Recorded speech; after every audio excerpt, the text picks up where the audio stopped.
नमस्कार दोस्तों, आपका स्वागत है अपने चैनल स्टडी एप्स व्हाटकापेयर।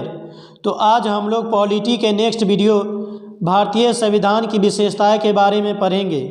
तो देखिए, भारतीय संविधान की विशेषता वही है जो हम लोग भारतीय संविधान के बारे में पढ़ते हैं कि भारतीय संविधान में मौलिक कर्तव्य को शामिल किया गया है, राज्य के नीति निर्देशक तत्व को शामिल किया गया है, भारत में एकल नागरिकता की व्यवस्था है। ये सब जो हम लोग भारतीय संविधान में पढ़ते हैं, यही भारतीय संविधान की विशेषता है। तो इसमें हम लोग भारतीय संविधान की 20 से ऊपर विशेषताएं को बारी बारी से पढ़ेंगे। तो क्या है, इसी को देखते हैं। तो अब हम लोग स्टार्ट करते हैं भारतीय संविधान की विशेषताएं। पहला है विश्व का विस्तृत या विशालतम संविधान। भारत का संविधान विश्व का सबसे बड़ा संविधान है। भारत के मूल संविधान में एक प्रस्तावना, 22 भाग, 395 अनुच्छेद और 8 अनुसूचियाँ थी। वर्तमान में एक प्रस्तावना, 465 अनुच्छेद, संख्याक 395 ही है, 25 भाग, संख्याक 22 ही है और 12 अनुसूचियाँ हैं। तो देखिए, भारतीय संविधान विश्व की सबसे बड़ी संविधान है। और इसमें क्या है, भारत के मूल संविधान यानी जिस समय भारतीय संविधान बनकर रेडी हुआ था, उस समय भारत के संविधान में एक प्रस्तावना, 22 भाग, 395 अनुच्छेद और 8 अनुसूचियाँ थी। लेकिन वर्तमान में एक प्रस्तावना, 465 अनुच्छेद, 395 के जगह अब 465 हो गया है। लेकिन इसका संख्यात्मक मान 395 ही है, क्योंकि उसी में अनुच्छेद को, जैसे अनुच्छेद अगर 51 है तो उसी को 51A 51B करके ऐसे करके जोड़ा गया है। इसलिए संख्यात्मक रूप से 395 ही है, लेकिन वास्तव में 465 है। उसी तरह से 25 भाग है, लेकिन संख्यात्मक रूप से 22 ही है और 12 अनुसूचियाँ आई है। तो ये अनुसूचियाँ अलग अलग ही है। तो HV कामत ने भारतीय संविधान के बारे में क्या बोले हैं, हमें इस बात का गर्व है कि हमारा संविधान विश्व का सबसे विशालकाय संविधान है। HV कामत यानी HV कामत ने बताए थे कि हमें इस बात का गर्व है कि हमारा संविधान विश्व का सबसे विशालकाय यानी भारत का जो संविधान है विश्व का सबसे बड़ा संविधान है। ये याद रखेंगे कि भारतीय संविधान विश्व का सबसे बड़ा संविधान है। जैसे देखिए, कुछ एग्जाम्पल देखते हैं। अमेरिका के संविधान में अनुच्छेद की संख्या मात्र 7 अनुच्छेद है और अमेरिका के संविधान में 10 से 12 पेज में ही है और उसको आधे से 1 घंटे में ही पढ़ा जा सकता है, जबकि भारत की संविधान बहुत बड़ी है। उसी तरह से कनाडा की संविधान में 147 अनुच्छेद है, ऑस्ट्रेलिया के संविधान में 128 अनुच्छेद है। भारतीय संविधान की नेक्स्ट विशेषता क्या है, इसको देखते हैं। तो नेक्स्ट विशेषता है लिखित एवं निर्मित संविधान। तो देखिए, भारतीय संविधान जो है एक लिखित संविधान है। संविधान 2 तरह की होती है, लिखित एवं अलिखित। तो लिखित जो संविधान होते हैं, हम लोग पिछले वीडियो में पढ़े थे कि भारतीय संविधान को लिखने के लिए संविधान सभा का निर्माण किया गया था, जिसने भारत की संविधान को लिखे थे। अब इसमें क्या है, देखते हैं। तो लिखित एवं निर्मित संविधान, भारतीय संविधान एक विशेष संविधान सभा द्वारा निर्मित एवं लिखित संविधान है। इस दृष्टिकोण से यह अमेरिकी संविधान के समतुल्य है। विश्व का प्रथम लिखित गणतांत्रिक संविधान अमेरिका का संविधान, जो 1787 में तैयार हुआ एवं 1789 से लागू है। अलिखित संविधान क्या होती है, तो समय और परिस्थिति के अनुसार बदला जाता है, जैसे इजराइल, ब्रिटेन इत्यादि का संविधान। तो ये याद रखेंगे कि भारतीय संविधान एक लिखित और निर्मित संविधान है, जिसे संविधान सभा द्वारा लिखा गया है। और विश्व का प्रथम लिखित जो संविधान है वो अमेरिका का संविधान है, जो 1787 में तैयार हुआ था और 1789 से लागू हुआ था। अलिखित संविधान वह होती है जिसे समय और परिस्थिति के अनुसार बदला जाता है, जैसे इजराइल, ब्रिटेन इत्यादि में अलिखित संविधान है। अब आगे क्या है, इसको देखते हैं। संविधान की नेक्स्ट विशेषता है तो संविधान की प्रस्तावना। तो इसमें क्या है, तो देखते हैं। भारतीय संविधान का प्रावधान एक उत्कृष्ट प्रस्तावना प्रीएम्बल से होता है, जिसमें जनता की भावनाएं एवं आकांक्षा मुख्य रूप से समाविष्ट है। यह एक कुंजी की तरह कार्य करती है।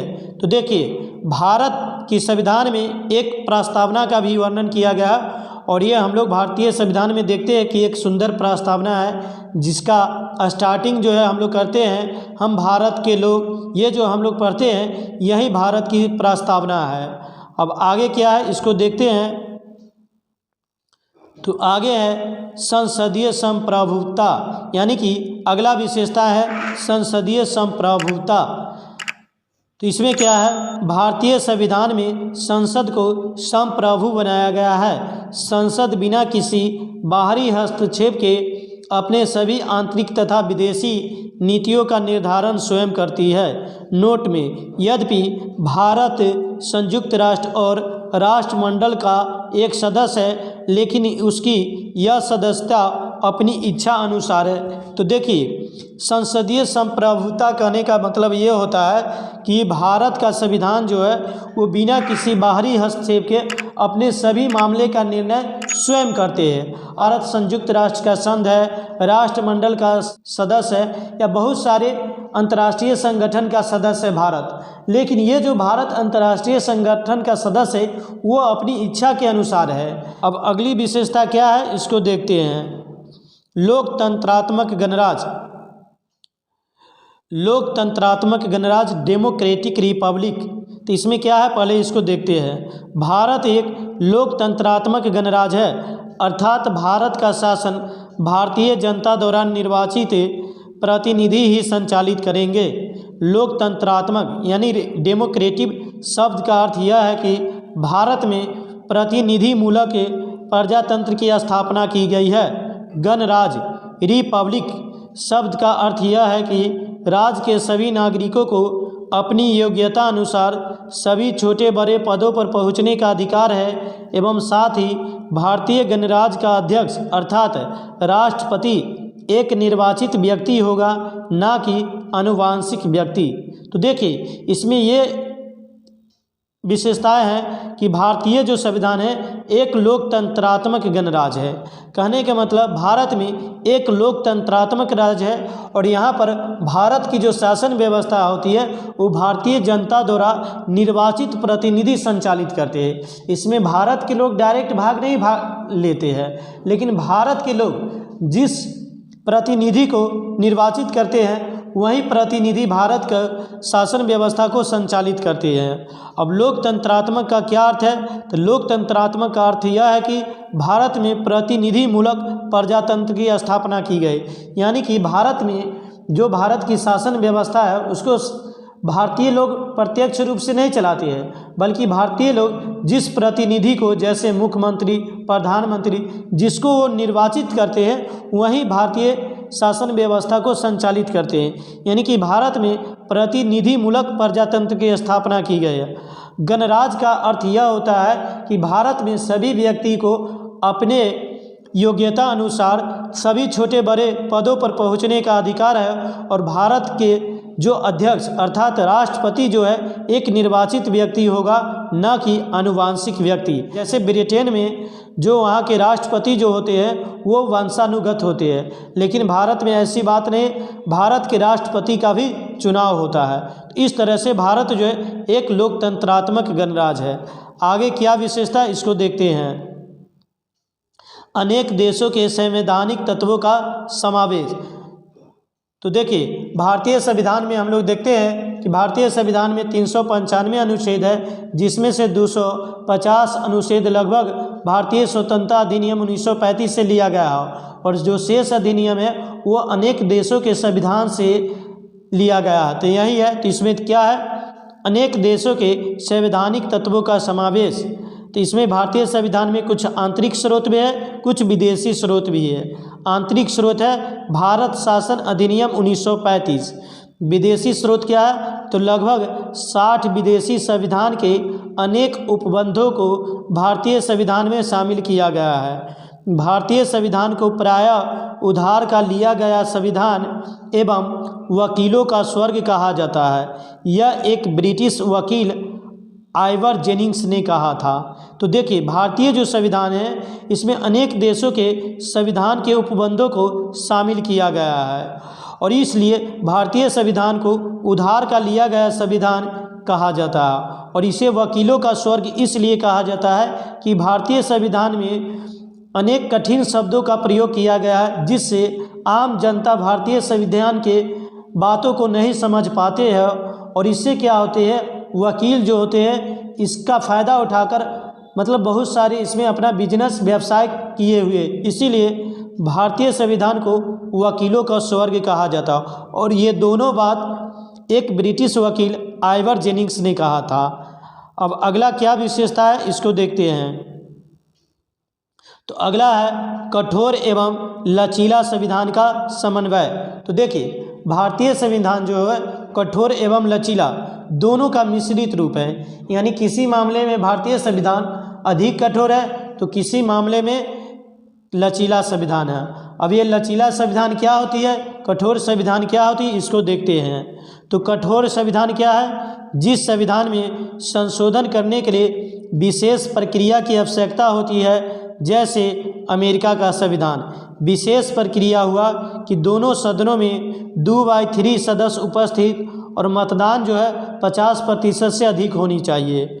लचीला संविधान क्या होती है, तो संशोधन समान बहुमत से हो जाता है, जैसे कोई आम कानून बनता है, जैसे ब्रिटेन का संविधान। तो देखिए कठोर संविधान उस संविधान को कहते हैं जिसमें संशोधन की प्रक्रिया एक विशेष प्रक्रिया के द्वारा की जाती है। जैसे अमेरिका की जो संविधान है एक कठोर संविधान है, यानी कि उसमें संविधान में संशोधन करना आसान नहीं होती है, क्योंकि उसमें दोनों सदनों में 2/3 सदस्य उपस्थित होना चाहिए और मतदान 50% से अधिक होनी चाहिए।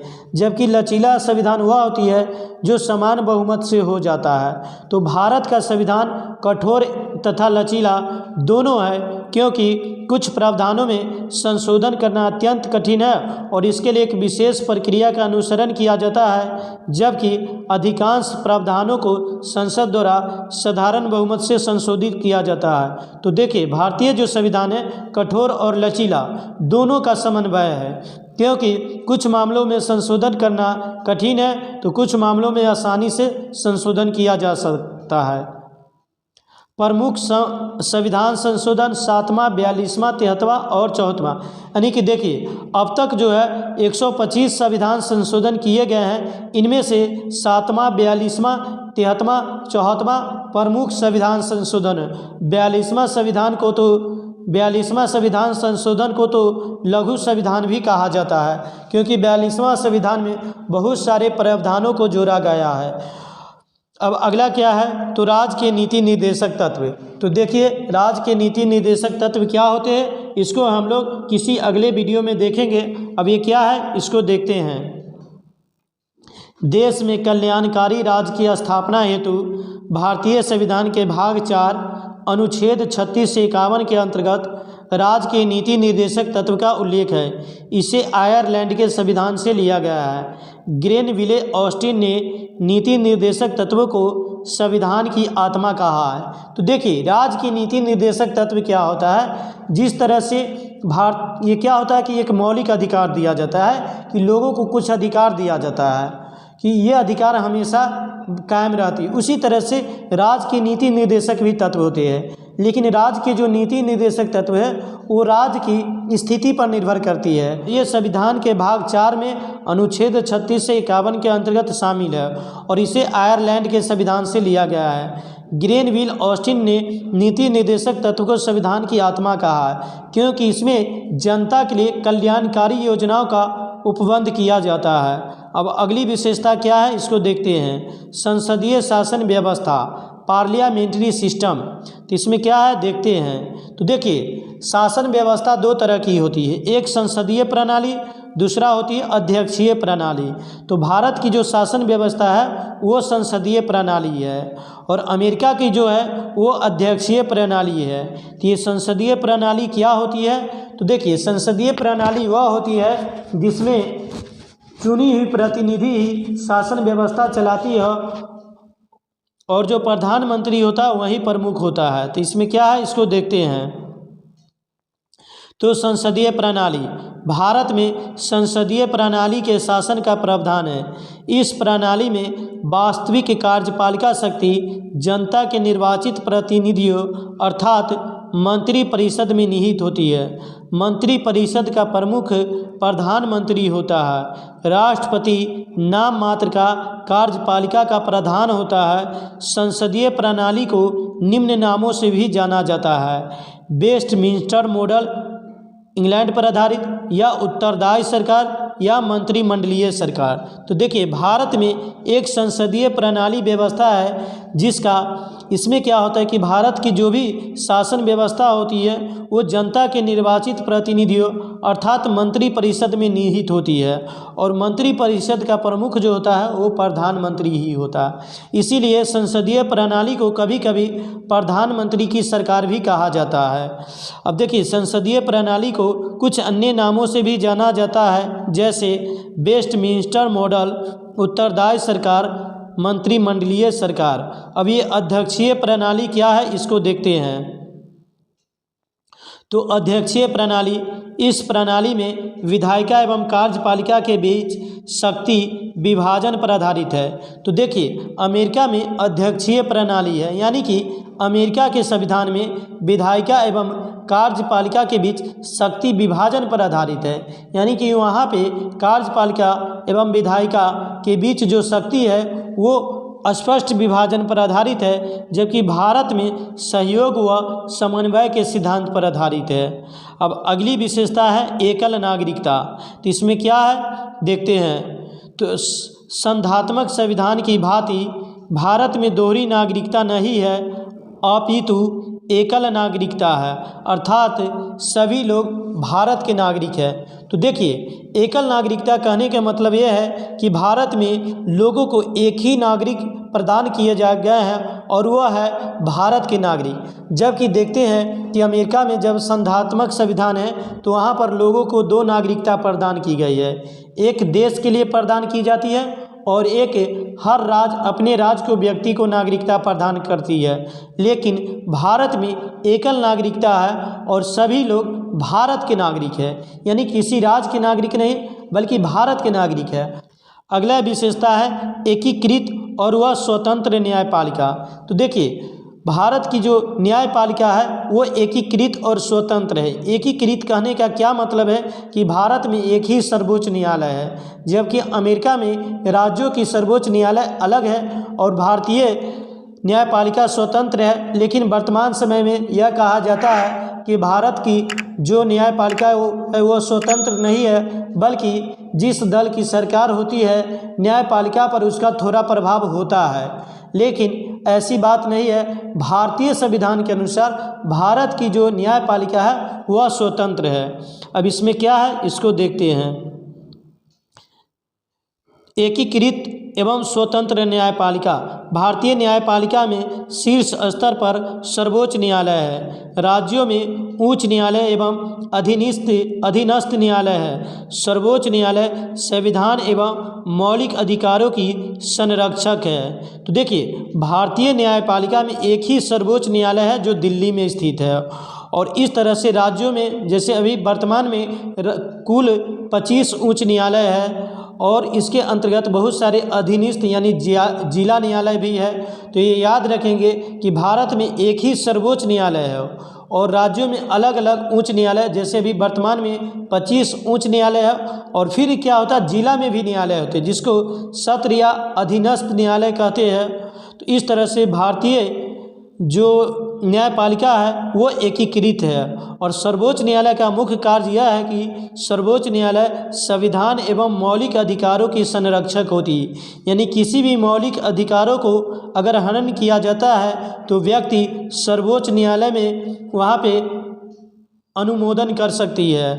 अब इसमें क्या लिखा हुआ है, अमेरिका में दोहरी न्यायपालिका है, राज्यों के लिए उच्च न्यायालय ही सर्वोच्च है। कहने के मतलब अमेरिका में दोहरी न्यायपालिका है, यानी कि देश के लिए सर्वोच्च न्यायालय अलग है और राज्य के लिए सर्वोच्च न्यायालय अलग है। अगली विशेषता क्या है इसको देखते हैं। तो अगली विशेषता है वयस्क मताधिकार, सार्वभौमिक मताधिकार। भारत में सभी व्यक्तियों को वोट देने का अधिकार है और ये जो वोट देने का जो अधिकार है यह एक भारतीय संविधान की विशेषताएं हैं। तो क्या है इसको देखते हैं। वयस्क मताधिकार, सार्वभौमिक मताधिकार। भारतीय संविधान में लोकसभा और विधानसभा के चुनाव का आधार वयस्क मताधिकार है। वयस्क मताधिकार की न्यूनतम आयु प्रारंभ में 21 वर्ष थी, जिसे 61वें संविधान संशोधन 1989 के द्वारा घटाकर 18 वर्ष कर दी गई।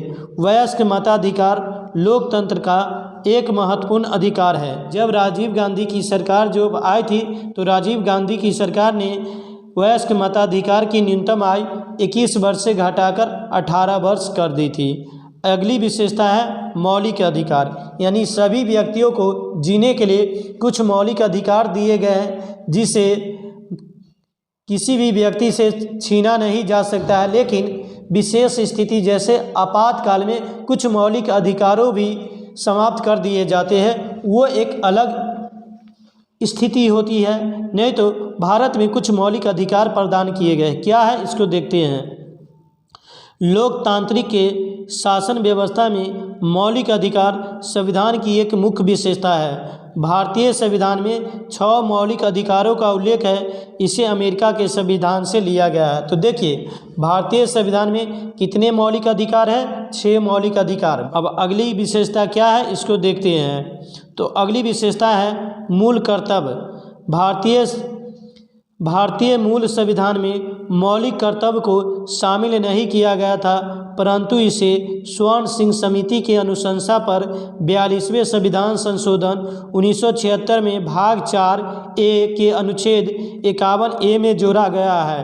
वर्तमान में मूल कर्तव्य 11 है। 11वें मूल कर्तव्य को 86वें संविधान संशोधन 2002 में जोड़ा गया है। तो देखिए जो भारतीय संविधान थी, यानी मूल भारतीय संविधान में मौलिक कर्तव्य नहीं थे, लेकिन जब ये जिक्र किया गया, ये समझा गया कि जब भारत के लोगों को कुछ मौलिक अधिकार दिए गए हैं तो भारतीय लोगों का कुछ अपना कर्तव्य भी बनते हैं कि भारत के प्रति वो अपना कुछ कार्य को करे। तो इसी तरह से मूल कर्तव्य को स्वर्ण सिंह समिति के अनुशंसा पर 42वें संविधान संशोधन 1976 में जोड़ा गया था और इसे संविधान के भाग 4A एवं अनुच्छेद 51A में जोड़ा गया है। तो वर्तमान में मूल कर्तव्य 11 है। देखिए जब उस समय मूल कर्तव्य जिस समय जोड़ा गया था उस समय मूल कर्तव्य 10 थी, यानी 42वें संविधान संशोधन 1976 में जब ये जोड़ा गया था उस समय मूल कर्तव्य 10 थी, लेकिन वर्तमान में 11 है और 11वें मूल कर्तव्य को 86वें संविधान संशोधन 2002 में जोड़ा गया है। अब अगली विशेषता क्या है? आपातकालीन प्रावधान। तो देखिए भारतीय संविधान में आपातकालीन व्यवस्था का प्रावधान किया गया है, यानी विशेष स्थिति में भारत में आपातकाल का प्रबंध किया गया है और ये जर्मनी के संविधान से लिया गया है। और इसमें क्या है कि 3 तरह के आपातकालीन व्यवस्था का प्रबंध किया गया। अब क्या है इसको देखते हैं। आपातकालीन की स्थिति में प्रभावशाली शासन व्यवस्था संचालित करने के लिए भारतीय संविधान में राष्ट्रपति के बृहत आपातकालीन व्यवस्था का प्रावधान है। संविधान में 3 प्रकार की आपातकाल की विवेचना की गई है। एक है राष्ट्रीय आपातकाल जो अनुच्छेद 352 के अंतर्गत है और ये कब लागू होती है? जब युद्ध, आक्रमण अथवा सशस्त्र विद्रोह की स्थिति आती है तो राष्ट्रपति भारत में राष्ट्रीय आपातकाल लागू कर सकती है। दूसरा में है राज्यों में आपातकाल जिसे राष्ट्रपति शासन भी कहते हैं और ये अनुच्छेद 356 के अंतर्गत होती है। राज्य में संवैधानिक तंत्र की असफलता पर, यदि किसी राज्य में जो वहाँ की सरकार है अगर वहाँ की शासन व्यवस्था संविधान के अनुसार नहीं चलाती है तो राज्यों में भी आपातकाल लागू किया जा सकता है। तीसरा है वित्तीय आपातकाल, अनुच्छेद 360। तो वित्तीय आपातकाल जो है इसका प्रबंध अनुच्छेद 360 के तहत किया गया और ये वित्तीय संकट पर किया जाता है। भारत में अभी एक बार भी वित्तीय आपातकाल लागू नहीं हुआ है, जबकि राष्ट्रीय आपातकाल भारत में 3 बार लागू हो चुके हैं और राज्यों में आपातकाल अर्थात राष्ट्रपति शासन कई बार लागू हो चुके हैं। अगली विशेषता है अल्पसंख्यक व पिछड़े वर्गों के लिए विशेष प्रावधान। तो देखिए भारतीय संविधान में अल्पसंख्यक व पिछड़े वर्गों के लिए विशेष प्रावधान किए गए हैं। उसे अनेक प्रकार के आरक्षण का प्रावधान किया गया है। अगला है एक राजभाषा का प्रावधान। तो देखिए भारतीय संविधान के भाग 17 में एक राजभाषा का प्रावधान किया गया है, जिसमें भारत की राजभाषा हिंदी और लिपि देवनागरी को शामिल किया गया है। नेक्स्ट विशेषता है त्रिस्तरीय शासन, विकेंद्रीकृत व्यवस्था। तो देखिए भारतीय संविधान में 3 तरह की शासन व्यवस्था का जिक्र किया गया है, केंद्र शासन, राज्य शासन, स्थानीय शासन। ये क्या है इसको देखते हैं। भारतीय संविधान विश्व में एकमात्र संविधान है जिसमें त्रिस्तरीय शासन व्यवस्था का प्रावधान है। इससे शासन संचालन में सुगमता एवं पारदर्शिता होती है। ये 3 त्रिस्तरीय शासन व्यवस्था में केंद्र शासन, राज्य शासन एवं स्थानीय शासन है। स्थानीय स्वशासन का उपबंध 73वें एवं 74वें संविधान संशोधन द्वारा किया गया है। तो देखिए भारत में त्रिस्तरीय शासन व्यवस्था है, अर्थात भारत में एक केंद्र का शासन व्यवस्था चलती है, फिर अपना राज्य की शासन व्यवस्था चलती है और एक स्थानीय स्वशासन होती है। जैसे ग्राम पंचायत का गठन किया जाता है, ग्राम पंचायत में मुखिया होते हैं, समिति होते हैं और शहरों में वार्ड होती है, पार्षद होती है। तो ये स्थानीय शासन के अंतर्गत आती है। और स्थानीय शासन का जो उपबंध है ये भारत के मूल संविधान में नहीं बल्कि इसको बाद में जोड़ा गया था। जैसे ग्राम पंचायत राज व्यवस्था को 73वें संविधान संशोधन जो 1992 में आया था जोड़ा गया था, और शहरी व्यवस्था को 74वें संविधान संशोधन द्वारा जोड़ा गया। अगला है पंथ निरपेक्ष या धर्म निरपेक्ष। तो देखिए इसमें कहने का मतलब ये होता है कि भारत में जो भी राज्य है किसी धर्म को मतलब ये नहीं कहती है कि इस धर्म को मानना है, यानी कि जो राज्य की ओर से धार्मिक मामले में तटस्थता की नीति को पालन किया जाता है, यानी कि राज्य की कोई भी व्यक्ति स्वेच्छा से किसी भी धर्म को मान सकती है, उनका अनुसरण कर सकती है। अगली विशेषता क्या है? केंद्रोन्मुख संविधान। केंद्रोन्मुख संविधान तो भारतीय संविधान की एक महत्वपूर्ण विशेषता है कि यह संधात्मक होते हुए उसमें केंद्रीयकरण की प्रवृत्ति है। आपातकालीन परिस्थितियों में संविधान पूर्णतः एकात्मक स्वरूप धारण कर लेती है। अब अगला क्या है इसको देखते हैं। समाजवादी राज्य। तो समाजवादी यानी कि सबों को समान अधिकार दिया गया है, तो सभी नागरिकों को आर्थिक न्याय, प्रतिष्ठा तथा अवसर की समानता दिलाने के संकल्प में मिलता है। यानी अगला है विधि का शासन। भारतीय संविधान विधि के शासन की स्थापना करता है। इसके अंतर्गत विधि के समक्ष सभी नागरिक समान नागरिक है। तो देखिए भारतीय जो संविधान है विधि के शासन की स्थापना करती है, यानी कि भारत में सभी नागरिक कानून के समक्ष समान है।